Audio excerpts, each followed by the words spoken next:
ఇందిరమ్మ కుటుంబం, రాహుల్ గాంధీ గారి కుటుంబం దేశం కోసం నలుదిక్కుల తిరుగుతూ ప్రజల హక్కుల కోసం పాటుపడుతున్నారు, పోరాడుతున్నారు, ప్రజాస్వామిక హక్కులను కాపాడుతున్నారు తప్ప ఒక్క పదవి కూడా వారు ప్రధానులుగా గాని మంత్రులుగా గాని కాలేదు. దయచేసి ఇక్కడున్నటువంటి కార్యకర్తలు, నాయకులు అందరూ ఆలోచించండి. ఒక్క అవకాశం రాహుల్ గాంధీ గారిని ప్రధానమంత్రి చేయడం కోసం ప్రతి ఒక్క కార్యకర్త ఈ రాష్ట్రంలో ఉన్నటువంటి 17 ఎంపీ సీట్లను గెలిపించి ఆ కుటుంబంలో రాహుల్ గాంధీ గారిని ప్రధానమంత్రి చేయాల్సినటువంటి బాధ్యత మన మీద ఉందని నేను తెలియజేస్తా ఉన్నాను. ఇవాళ దేశంలో ఉన్నటువంటి ప్రజలకు ఇల్లు కావాలని కొట్లాడుతుంటే ఇవాళ బీజేపీ వాళ్ళు ఏం చూపిస్తున్నారు? మరి ఈడీ కేసులు పెడతారు. మరి వారు చెప్పినటువంటి 2 కోట్ల ఉద్యోగాలు ఇస్తాం సంవత్సరానికి అని చెప్పారు మోడీ గారు. ఆ లెక్కన 20 కోట్ల ఉద్యోగాలు రావాలి దేశంలో. ఉద్యోగాల గురించి అడిగితే అయోధ్యను చూపెడుతున్నారు, అయోధ్యలో ఉన్న రాముని చూపెడుతున్నారు. 10 ఏళ్ల అభివృద్ధి ఏదయ్యా అని మోడీ గారిని అడిగితే ఢిల్లీ నుంచి అభివృద్ధికి నిధులు ఇవ్వడం లేదు కానీ అక్షింతలు మాత్రం పంపిస్తున్నారు. అక్షింతలు ఇంటింటికి వచ్చినాయి కానీ మీరు గల్లీలలో పోయి అడగండి, బీజేపీ వాళ్ళు మీకు ఇల్లు ఇచ్చిరా, ఉద్యోగం ఇచ్చిరా? మరి ఇంకా జన్ ధన్ ఖాతాలు ధన్ తెరవండి అన్నాడు, 15 లక్షలు ఇచ్చిండా? మరి ఏం చేసిండంటే 10 సంవత్సరాలలో మరి మోడీ గారి పాలన గురించి చెప్తే రాస్తే రామాయణం అంత అవుతుంది, చెప్తే భారతం అంత అయితే తప్ప వికసిత్ భారత్ అంట. వికసిత్ ఎక్కడుందయో మీరు చేసిన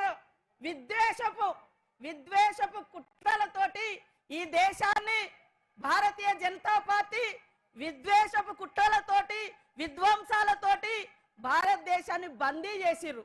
కానీ మొన్న రాహుల్ గాంధీ గారు పేదల పెన్నిది, ప్రేమల సన్నిధి, త్యాగాల వారధి రాహుల్ గాంధీ గారు కన్యాకుమారి నుంచి కాశ్మీర్ దాకా పాదయాత్ర చేసినటువంటి మహానాయకుడు.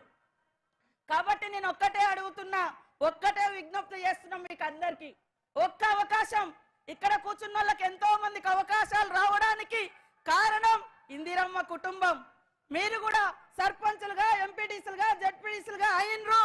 రేపు ఢిల్లీ ఎన్నికల తర్వాత జరిగేది మీ ఎన్నికలు, గల్లీ ఎన్నికలు.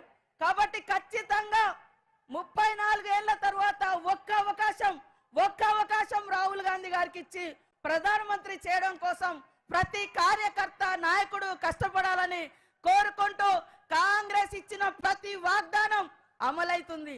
అధికారం పోయినటువంటి అసహనంతో బీఆర్ఎస్ నాయకులు మరి పిచ్చి వాళ్ళ లెక్క మాట్లాడుతున్నారు. నిన్న బీజేపీ నాయకులు కూడా మరి రోడ్డు మీదకి వచ్చి ధర్నాలు చేస్తున్నారు ఇవాళ రైతుల కోసం.